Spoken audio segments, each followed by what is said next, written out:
আমরা এদের জন্য সময় দিয়েছি, আমাদের রিসোর্স, আমাদের সম্পদ ব্যবহার করেছি, অর্থ খরচ করেছি, এগুলো আমাদেরকে আনন্দ দিয়েছে। এবং সাফল্যটা হচ্ছে তখনই যখন যে ছেলেটা অ্যাম্বুলেন্সে করে আসলো, ট্রলিতে ছিল, বিছানায় ছিল দীর্ঘদিন, তারপরে যখন তারা হেঁটে হেঁটে আমাদের সামনে দিয়ে ঘোরে, এটা আমাদেরকে অনেক সাফল্যের একটা গৌরব দেয়, আমাদেরকে গৌরবান্বিত করে। তো সব কিছু মিলে আমরা অত্যন্ত হ্যাপি।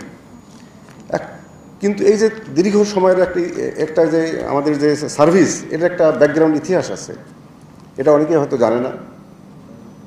17 তারিখে রাত্রে সেনাপ্রধান স্যার আমাকে বিকালবেলা আমাকে সেনাপ্রধান স্যার ফোন করলেন যে বাইরে ছাত্ররা অনেক রুগী আছে যাদের কোনো আর্থিক অবস্থা খুবই খারাপ, চিকিৎসা খুব কষ্ট হচ্ছে, তুমি চিকিৎসা করতে পারবা কি না? আমি বললাম জি স্যার আমি পারবো।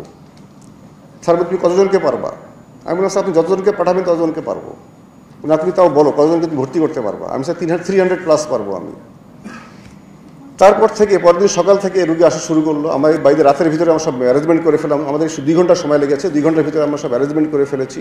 এইভাবে রুগী আস্তে আস্তে আস্তে আস্তে আজকে পর্যন্ত আমাদের 2112 জন রুগীকে আমরা চিকিৎসা দিয়েছি। 2112 জন রুগী।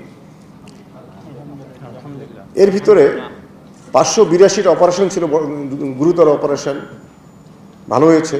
আবার একই সাথে দুঃখের বিষয় আমরা 6 জন মানুষকে বাঁচাতে পারিনি, বা তাদের যে অবস্থা আমরা অপারেশন করেছি সবই চলতেছিল, বাট এত বেশি ড্যামেজ, এত বেশি ইনফেকশন সব কিছু মিলে আমরা 6 জনকে বাঁচাতে পারিনি। আমরা জানতাম যে এদেরকে বাঁচাতে পারবো না। তো তারপরে কিন্তু সেনাপ্রধান স্যার নিজে আমাকে 1 কোটি টাকা দিয়েছেন।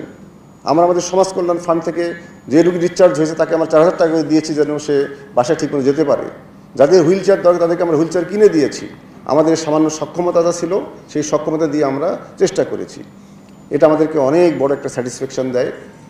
এবং আপনারা দোয়া করবেন, আপনারা আমাদের সবার জন্য দোয়া করবেন যেন বাংলাদেশ সেনাবাহিনী সবসময় জনগণের পাশে থেকে একইভাবে কাজ করতে পারে। এটাই আমাদের প্রাইডের জায়গা, এটা আমাদের গর্বের জায়গা।